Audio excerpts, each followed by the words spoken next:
Hello,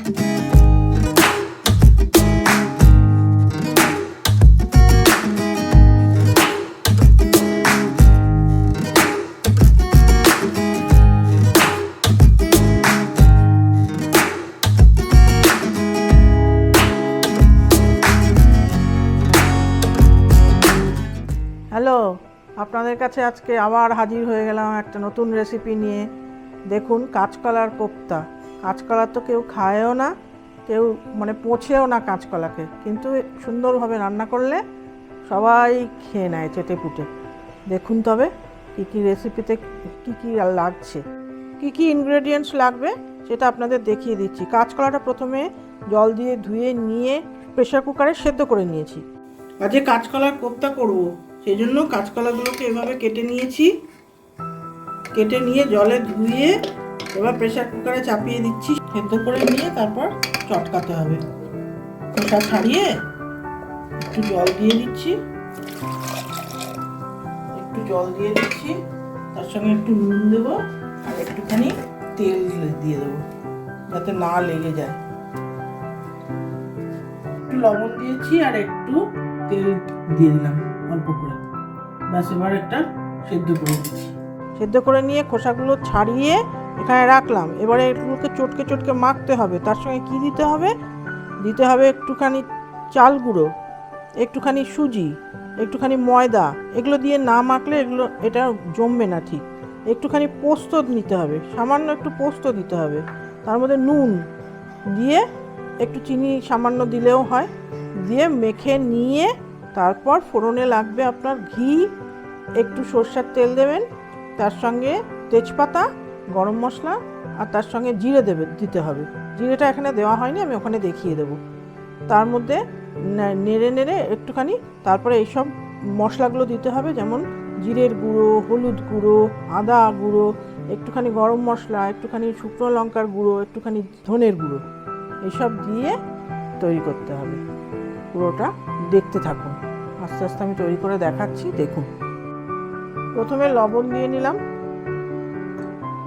এবারে একটুখানি ময়দা দিলাম, একটুখানি সুজি দিলাম, একটুখানি চাল গুঁড়ো দিলাম, সামান্য একটু চিনি ছড়িয়ে দিলে ভালো হয়, একটুখানি পোস্তও দিয়ে দিলাম। এবারে এটাকে মাখতে হবে এরকম করে। একটু কাঁচা লঙ্কার কুচি দিলেও হয়, পরে দিয়ে দেবো, দেখিয়ে দেবো তখন। এরকমভাবে মেখে নিতে হবে। মেখে তারপর তেলের মধ্যে এগুলোকে বড়া বড়া মতো করতে হবে। দেখতে থাকুন। ঝাল হওয়ার জন্য একটু কাঁচা লঙ্কা কুচি এর মধ্যে দিয়ে দিলাম।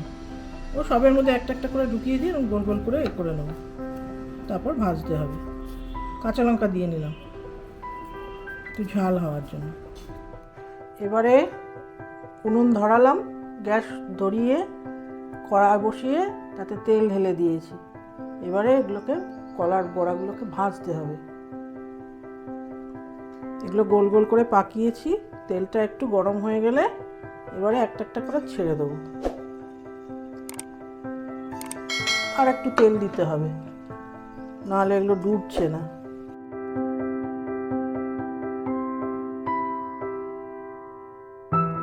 সব কোফতা এভাবে ভেজে নিয়েছি।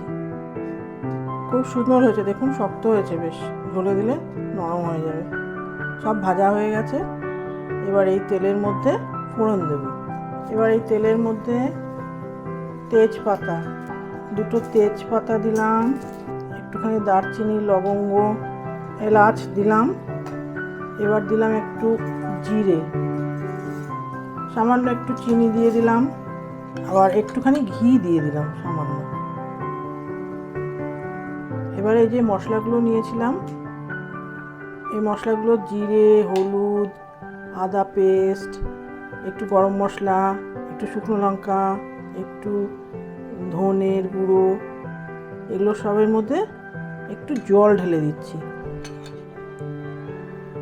একটু জল ঢেলে দিলাম। আর এই টমেটোটাকে এখন ছেড়ে দিচ্ছি। বীজগুলোকে সব এর মধ্যে রেখে দিয়ে টমেটোটা এর মধ্যে ছেড়ে দিচ্ছি। বীজগুলো সব ফেলে দিয়েছি। ফেলে দিয়ে টমেটোটাকে ছাড়লাম। ছেড়ে এবার এই পেস্টগুলোকে সব জল দিয়ে মিশিয়ে নিয়ে ওর মধ্যে ঢেলে দেবো। মিশিয়ে নিলে কি সুন্দরভাবে ভাজা যাবে। এটাকে একটু মিশিয়ে নিয়ে, জল দিয়ে মিশিয়ে নিয়ে, কারণ আর কিছু তো দেওয়া হচ্ছে না, শুধু এগুলোই ভাজা করতে হবে, দিয়ে মধ্যে ছেড়ে দেবো।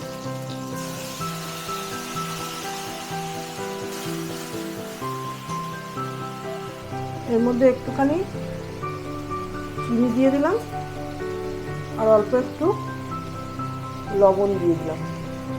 এবার নাড়তে থাকলাম, নেড়ে নেড়ে নেড়ে নেড়ে যখন তেল ছেড়ে যাবে তখন জল ঢেলে দেবো। ভাজা ভাজা হয়ে গেছে, এবারে জলটা ঢেলে দিচ্ছি। আর একটু জল দিয়ে দিচ্ছি। জলটা মোটামুটি হয়ে গেলে এগুলো ছেড়ে দেবো, তাহলে কাঁচকলার কোফতা রান্না হয়ে যাবে। আর নামাবার সময় একটু ঘি দিয়ে দেবো আর একটু গরম মশলা দিয়ে দেবো, ব্যাস হয়ে গেল কাঁচকলার কোফতা। করা খুব সোজা, সহজ পদ্ধতি। এগুলো সব ভাজাও হয়ে গেছে কমপ্লিট, ঝোলটাও রান্না হয়ে গেছে। ঝোলটা একটু ঠান্ডা করে নিয়েছি, এর মধ্যে একটুখানি আর একটু ঘি ঢেলে দিলাম, অল্প করে ঘি দিলাম, গরম মশলা ছড়িয়ে দিলাম অল্প করে, সামান্য দিয়ে এবার এর মধ্যে ঢেলে দেবো।